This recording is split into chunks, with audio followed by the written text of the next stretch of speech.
안녕하세요. 외매술책의 외향인 내향인입니다. 저희가 교보문고 강연팀이잖아요. 많을 때는 한 달에 한 5번씩? 맞아요. 그 이상 할 때도 있고 해서 2024년 동안 벌써 한 50번 넘게 강연을 진행했죠. 맞아요. 네, 정확히 세보진 않았지만 한 그 정도 한 것 같아요. 근데 각자 이제 좋았던 강연을 한번 뽑아보는 시간을 가지면 어떨까? 좋습니다. 네. 한번 그 외향인부터. 네. 외향인 그리고 머리를 했어요. 볶았어요. 뭐 하나처럼. 라면인 건가?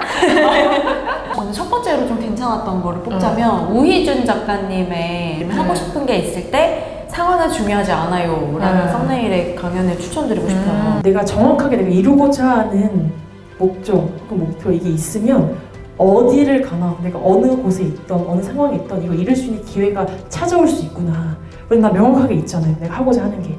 근데 이거와 내가 맞지 않는 곳, 연관성이 없는 곳에 가도 이게 강력하고 굳건하면 이룰 수 있는 기회가 언제든 와요. 솔직하게 말씀드리면 우희준 작가님은 저는 몰랐던 분이었고 저희가 강연을 진행하기로 하고 나서 이제 알게 된 작가님인데 강연 내용이 너무너무 좋았던 기억이 나요. 나이도 되게 어렸거든요. 맞아요. 네, 생각보다 94년생이셨나요? 네, 본인이 카바디 국가대표 선수이고 또 미스 코리아도 했었고 그 다음에 또 뭐야? 특전사? 맞아. 네. 특전사로 막 해외 그 전쟁 내전 중인 지역에 파병까지 가고 인생 한 3-4번을 다시 살 것 같은 회차. 네. 그런 인생을 살아오면서 느낀 점이나 어떻게 살아야 되는지 이런 이야기를 들려주시는데 정말 배울 점이 많았던 강연이었다고 생각을 합니다. 순간순간 내가 부족함을 느꼈을 때 그 부족함을 그냥 넘기지 말고 해결하고 가자. 그래서 운동선수 치어리더 선수 출신이었는데 고등학생 때 이제 무슨 대회에 나가고 해서 인터뷰를 하게 됐는데 해외 인터뷰들이 이제 질문을 했는데 아무도 대답을 못한 그 상황에서 너무 부끄러움을 느끼고 근데 살면서 저는 하루에 몇 번씩 느끼거든요. 그럴 때 그냥 넘기지 않고 그럼 영어 공부를 해야겠다 하고 해외 유학까지 고등학생 때 가게 되는 선택을 하시잖아요. 그러니까 사람이 살면서 어떤 순간에서든 자기 부족함을 느끼는 순간이 오고 네. 아니면 뭐 직업을 변화하고 싶은 순간도 오고 이러는데 맞아요. 어떤 사람은 이거를 변환점의 관점으로 봐서 이제 인생을 바꿔나간 거니까 네. 그런 사람의 얘기를 한번 들어보는 것도 내 삶에 좋은 레퍼런스가 될 수 있는 느낌? 저희 다 약간 끝나고 다들 너무 좋지 않았냐고 다들 그랬던 네. 강연이었어요. 박용우 작가님의 다이어트에 실패하는 건 의지력이 약해서 아니다라는 그 제목으로 올라가 있어요 저희 네. 채널에. 한 입을 입에 대는 순간 정신줄 놓고 다 먹고 끝나고 혹시 그렇군요. 이거는 이렇게 하는 사람들의 의지력의 문제가 아니에요. 그런 몸인 거예요. 그런 몸을 고칠 생각을 해야지. 사람들은 거기서 나는 왜 이렇게 의지력이 약할까? 자기를 탓해. 솔직히 살면서 한 번쯤은 다이어트에 관심을 가지잖아요. 뭐 건강 문제일 수도 있고 미용 문제일 수도 있고 잘못된 편견을 깰 수 있는 영상이어서 진짜 다이어트에 관심 있는 분들이랑 한 번쯤 보셨으면 좋겠어요. 저는 약간 제일 충격적이었던 게 비만의 원인이 많이 먹어서가 아니다. 그게 많이 먹는 게 비만의 원인이 아니라 현상이라고 이렇게 표현을 하잖아요. 맞아요. 많이 먹어서 살이 찌고 이 순서가 아니라 어떤 원인 때문에 당신이 많이 먹게 된 거다 이렇게 설명을 해주셨어요. 간헐적 단식에 거의 그분이 우리나라에 알린 시초라고 하는데 간헐적 단식이 그거잖아요. 이제 어느 정도의 간격을 두고 음식을 안 먹는 거를 간헐적 단식이라고 표현을 하는데 보통 저를 포함해서 많은 분들이 안 먹는 시간을 제일 중요하게 생각을 하는데 이제 먹어야 될 때 뭘 먹느냐가 더 중요하다. 단순히 공복 시간을 유지하는 것보다 이제 먹을 때 뭘 먹느냐가 중요하다. 그것도 칼로리가 중요한 게 아니라 칼로리 많이 나가도 되니까 건강하게 먹어라. 이왕 내 시간이랑 에너지 쓰는 거 제대로 하면 좋잖아요. 다이어트에 관심 있는 분들이라면 추천하고 싶은 영상입니다. 두 번째로 꼽고 싶은 거는 그 몰입이라는 책을 쓰신 황동문 교수님을 저희가 만나봤어요. 영상은 똑똑하게 키우려면 가르쳐주지 마세요. 그러면 아이가 되게 신나요. 자기도 불가능한 문제를 자기가 푼 거야. 제가 실제로 한 거예요. 우리 애들한테 어릴 때. 그런 식으로 그 아이에 맞게 이제 적절한 문제를 주면 돼요. 몰입이라는 책 아마 읽어보신 분들도 계시고 만약에 못 읽어봤더라도 한 번쯤은 아마 다 들어보셨을 것 같아요. 왜냐면 워낙 베스트셀러였고 우리나라의 몰입 열풍을 일으켰던 그런 책이었으니까 어떻게 키워야 되는가라는 고민을 부모라면 누구라도 한 번쯤은 하잖아요. 그 몰입을 하는 경험이 중요하다라는 거에서 뭐 이런 예시를 해주셨어요. 수학 문제 같은 거를 이제 풀게 하더라도 우리나라 같은 교육은 이제 공식을 이렇게 알려주고 이렇게 푸는 거야 하고 풀어봐 이렇게 응용 문제를 주고 이런 식으로 교육을 하는데 해외에서 몰입을 시키는 사례들은 그 공식을 알려주지 않고 네가 한번 원리를 깨우쳐봐. 1시간 만에 깨우칠 수도 있고 1년이 걸릴 수도 있다고 했어요. 근데 1 더하기 1은 2라는 거를 스스로 그 원리를 깨치게 만드는 그런 교육 방식이 좀 되게 센세이션이었어요, 저한테는. 기억나세요? 지식의 지평선인가? 사건의 지평. 머릿속에 있는 내가 갖고 있는 지식은 어쨌든 한계가 있는데 그 지식 안에서는 누가 물어보는 거에 대해서 누구라도 이제 대답을 할 수 있지만 내가 모르는 것에 대해서 물어봤을 때 정말 내가 문제 해결력을 발휘해야 되는 순간이죠. 그거를 내가 해결해야 하는 순간순간이 내가 발달하는 그 시점이라고 너무 인상 깊었습니다. 꼭 이제 자녀교육 말고 직장인들이나 어떤 그냥 뭐 사업가든지 누구라도 어떤 문제에 대해서 해결해야 될 때 골머리 생각을 해도 이게 해결이 안 되면 머리 아프잖아요.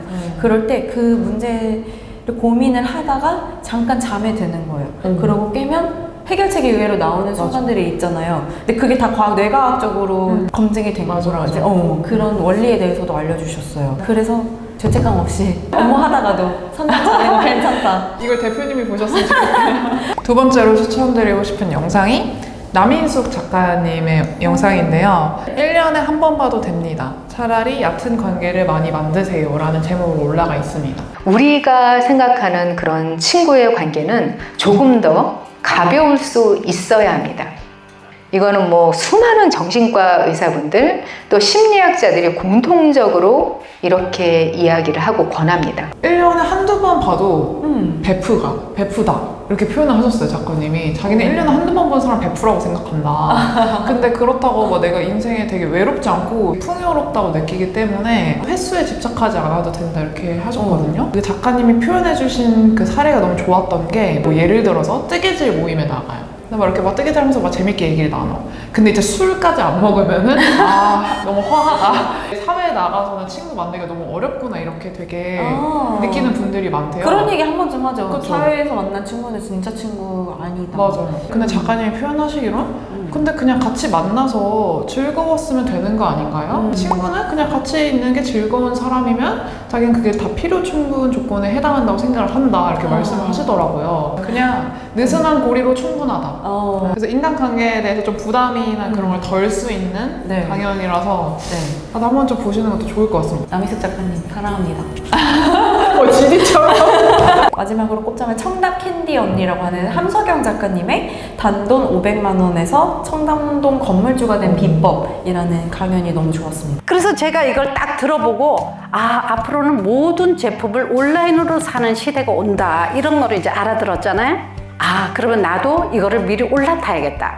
우리가 살아가면서 알아차리는 게 너무나 중요한 거예요. 세상이 요즘같이 빠르게 변하고 있는데 똑같은 걸 보고도 채우지 못하는 사람이 있어요. 알아채는 것이 중요한 거예요. 한마디로 인생은 저지르는 자의 것이다. 이런 메시지를 주는 강연이었죠. 근데 그분이 정말 뭐 10개 넘는 사업에서 성공을 하셨잖아요. 그렇게 성공할 수 있었던 비결은 사실 재지 않고 다 해보는 거예요. 저질러 보는 거. 땡큐라는 한마디밖에 못하는 영어 실력으로 이탈리아로 가서 무역을 뚫었대.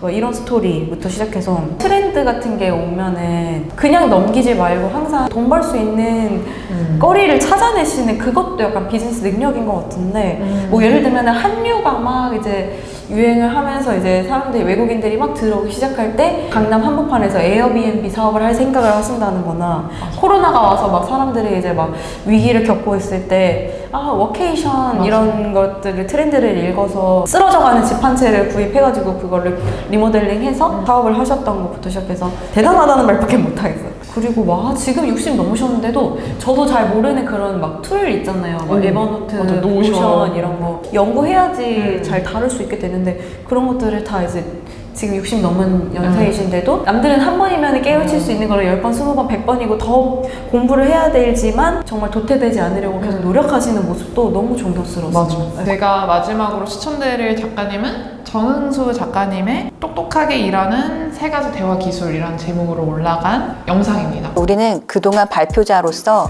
내가 할 말을 준비를 하다 보니까 준비한 대로만 해요.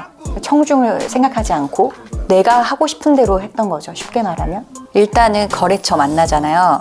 그 거래처는 무엇을 원하는지 들어야 돼요. 사람들 앞에서 말을 잘하려면 내가 일단 사라져야 된다. 어떤 말을 해야지 이렇게 계속 집중하는 게 아니라 이 사람들이 어떻게 해야지 잘 들을까? 이 사람들에게 뭘 필요할까를 이렇게 집중해야 한다고 하셨거든요. 듣고 있는 사람들은 내가 뭘 준비한지 모른다. 그래서 굳이 그거를 이제 말할 필요 없고 아무리 다소가 있을지라도 1대1로 얘기하는 느낌으로 말해라 이렇게 하시더라고요. 거래처랑 이야기 잘하는 방법이 질문만 하라고 보통은 이제 어필을 하잖아요. 아, 우리 회사 이런 걸 할 수 있다 이렇게 어필을 하는데 그러지 말라. 그냥 아, 지금 땡땡 회사는 어떤 게 필요하셔서 저희를 이렇게 컨택을 하셨을까요? 아, 그러면 이거를 통해 어떤 걸 바라실까요? 이런 식으로 계속 질문을 하면은 그냥 술술 말할 거 아니에요. 그러면은 그냥 길게 말할 것도 없이 이 한마디만 하면 된다.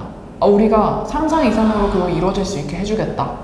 다들 그냥 자기네 회사랑 자기네 프로젝트가 얼마나 대단한지 어필만 하기 바빴지 본인들에게 질문을 그렇게 상세하게 해줬던 사람이 없는 거예요. 근데 신뢰감이 어쨌든 형성이 된다는 거죠. 많은 사회인들한테 도움이 되지 않을까 싶어서 한번 얘기를 하고 싶었어요. 이렇게 얘기하고 보니까 저희 정말 다양한 분야를 다루는 것 같지 않아요? 진짜 교육도 다르고 동기부여 자기개발 것도 하고 그냥 인생의 모든 분야를 다 그러네요, 아우를 수 있는 우리 보라 강연팀. 오, 역시 포장을 진짜 잘해. 저희가 소소한 네. 이벤트를 한번 준비를 해봤어요. 네. 저희가 이제 6분의 작가님을 소개해드렸는데 이 6분 중에서 재밌을 것 같은 작가님 성함을 이 영상 댓글로 남겨주시면은 저희가 추첨을 통해서 총 10분에게 조각 케이크랑 커피를 좀 곁들일 수 있는 기프티콘을 보내드리려고 해요. 이거 좀 재밌을 것 같아요 하는 작가님 성함을 댓글로 남겨주시면 자동으로 참여가 되고요. 많은 참여를 부탁드리겠습니다. 커피 한잔 하면서 케이크 하면서 또 이제 강연 보고. 그렇죠. 지금까지 외래술책의 외향인 매양이었습니다. 감사합니다. 바이바이.